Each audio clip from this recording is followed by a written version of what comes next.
Renaturation of DNA is the process in which the separated single strands of DNA, resulting from denaturation, come back together to form a double-stranded helix. This process is also known as annealing.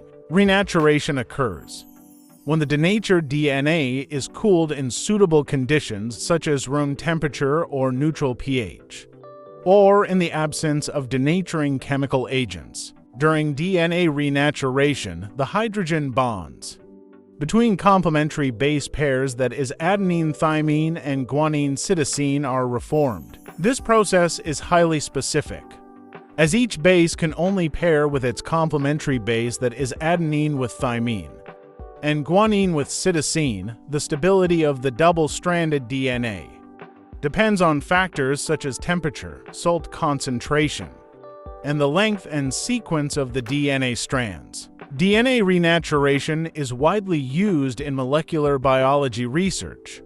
For example, in PCR, DNA strands are denatured by heating. Then specific primers anneal two complementary sequences on the single strands, and DNA polymerase synthesizes new complementary strands, resulting in the amplification of the DNA. In DNA sequencing techniques, single-stranded DNA templates are mixed with a primer and DNA polymerase.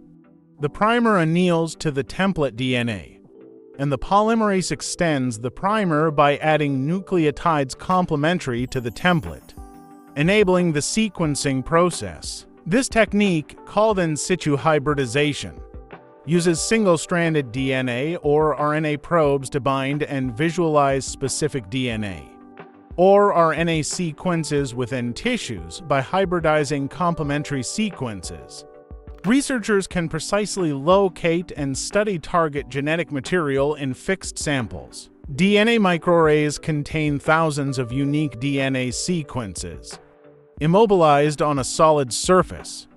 These sequences can hybridize with complementary sequences from a sample, allowing researchers to analyze gene expression, genetic variations, and other genomic features.